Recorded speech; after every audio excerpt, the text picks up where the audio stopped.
Assalamualaikum warahmatullahi wabarakatuh.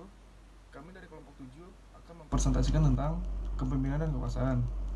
Kelompok 7 terdiri dari Safiti Devi, Putri Tania Ratnawati, Puji Handoko, Bernardo Mute, Trino Fardian, Adi Firmansyah, dan Muhammad Endi Caniansyah. Jadi pengertian kepemimpinan itu, kepemimpinan adalah kemampuan individu dengan menggunakan kekuasaan melakukan proses memengaruhi, memotivasi, dan mendukung usaha yang memungkinkan orang lain memberikan kontribusi pada pencapaian tujuan organisasi. Terus selanjutnya ada pembedaan pemimpin dan manajer. Jadi yang pertama, pemimpin menciptakan visi dan menginspirasi orang lain untuk mencapai visi tersebut. Sedangkan manajer merencanakan aktivitas, mengorganisir struktur yang sesuai, dan mengontrol sumber daya. Nama saya Putri Tania Retnowati. Di sini saya akan menjelaskan tentang teori sifat. Teori sifat adalah seorang pemimpin yang mempunyai karakteristik dan kualitas tertentu yang dapat dibedakan dengan pemimpin lainnya. Adapun tiga karakteristik seorang pemimpin. Yang pertama ada personality atau kepribadian. Personality atau kepribadian adalah sikap atau tingkah laku seseorang pemimpin yang memiliki ciri khas yang berbeda. Yang kedua ada motivation atau motivasi, adalah suatu dorongan positif untuk memberikan semangat kepada seseorang. Yang ketiga ada ability atau kemampuan, seseorang yang memiliki kemampuan khusus dalam bidang tertentu untuk melakukan sesuatu. Nah, selanjutnya saya akan menjelaskan tentang teori perilaku. Teori perilaku adalah seorang pemimpin yang dapat menyesuaikan gaya kepemimpinannya untuk mempengaruhi anggotanya.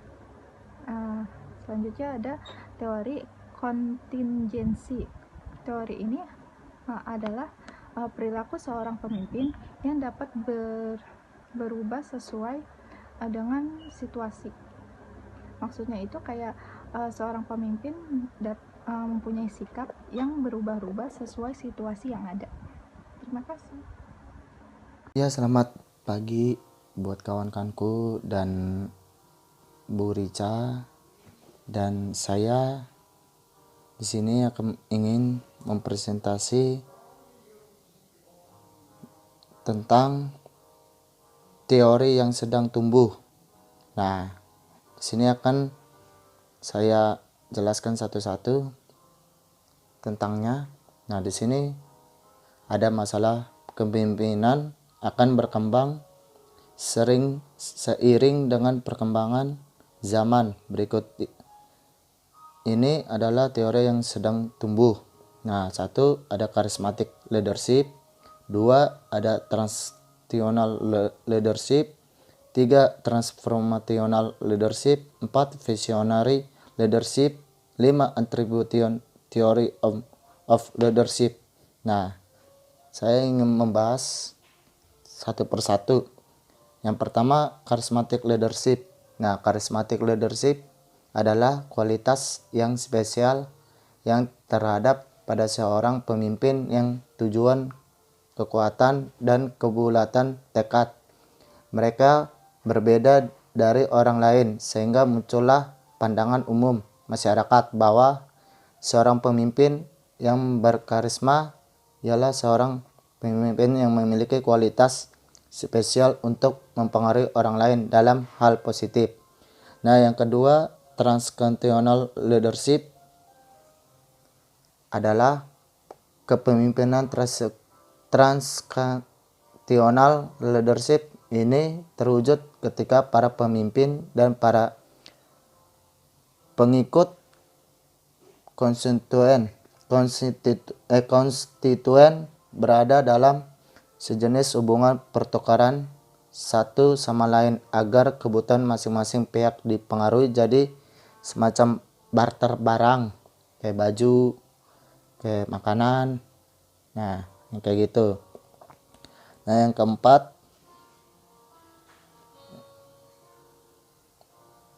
keempat ada visionary leadership. Nah, visionary leadership adalah seorang pemimpin yang visionary mampu menciptakan visi dan tujuan yang jelas berkenan dengan pemahaman tentang masa depan yang lebih mantap dan usaha-usaha dalam peningkatan mutu lebih terarah.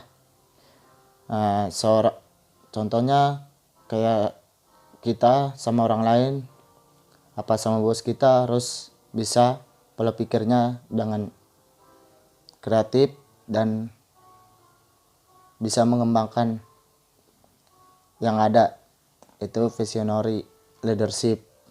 Nah, di sini yang nomor 5, attribution theory of leadership.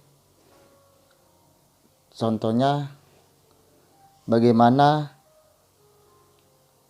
kita menilai orang secara berbeda tergantung pada makna apa yang kita tempelkan pada suatu tindakan tertentu. Nah, pada dasarnya teori itu mengemukakan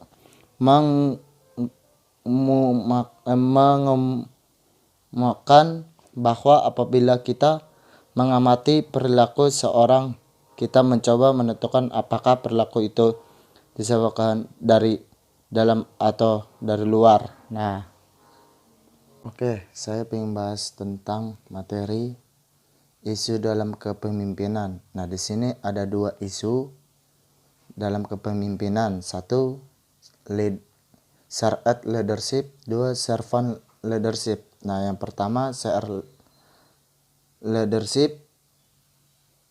Seiring dengan berjalannya waktu, pengetahuan mengenai pekerjaan dan semakin dibutuhkan, sebagaimana yang dijelaskan oleh Price tahun 2004 dalam artikelnya bahwa knowledge work semakin berbasis tim. Hal ini terjadi karena sangat sulit dan terjadi bagi satu orang untuk bisa memiliki banyak keahlian dalam berbagai bidang tertentu. Kemudian kondisi ini juga didukung dengan semakin beragam cakupan spesifikasi pekerjaan yang membuat banyak orang, terutama pekerja yang memiliki spesialisasi tersendiri dalam suatu bidang. Nah, sehingga dalam sebuah pekerjaan yang membutuhkan banyak pengetahuan kerja, dalam proses pengerjaannya dibutuhkan tim yang berisikan orang-orang yang memiliki keahlian tertentu dalam mengerjakan proyek tersebut. Nah, itu yang pertama, servant leadership. Nah, yang kedua, servant leadership.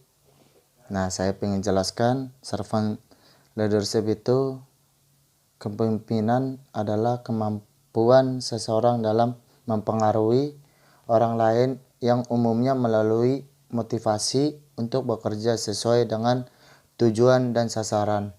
Yang berlaku sebagai manajer, sudah umumnya diketahui bahwa gaya kepemimpinan yang dilakukan akan sangat mempengaruhi bagaimana perilaku karyawan tersebut bekerja untuk sampai menuju goals atau tujuan-tujuan yang sudah manajer buat. Nah, selain mempengaruhi bagaimana perilaku karyawan tersebut, manajer sudah pastinya harus menguasai hal-hal seperti manajemen yang biasa dibutuhkan untuk mengatasi kerumitan dengan cara membuat tata tertib dengan menyusun rencana-rencana formal, merancang struktur organisasi yang ketat, setelah itu memantau hasil yang sudah dilakukan dengan cara membandingkan dengan rencana yang telah ditetapkan sebelumnya. Nah, itu yang kedua. Perkenalkan, nama saya Safitri Devi. Di sini saya akan menjelaskan slide mengenai kompetensi kepemimpinan. Kompetensi kepemimpinan itu sendiri merupakan keterampilan, pengetahuan, bakat maupun karakteristik personal lainnya yang mengarah kepada kinerja yang unggul. Nah, dalam memiliki kepemimpinan yang efektif, maka pemimpin harus memiliki 8 kompetensi. Yang pertama adalah personality, yang artinya kepribadian kepemimpinan. Yang kedua ada self concept, yaitu keyakinan diri yang dimiliki oleh si pemimpin untuk dapat menyelesaikan sasarannya.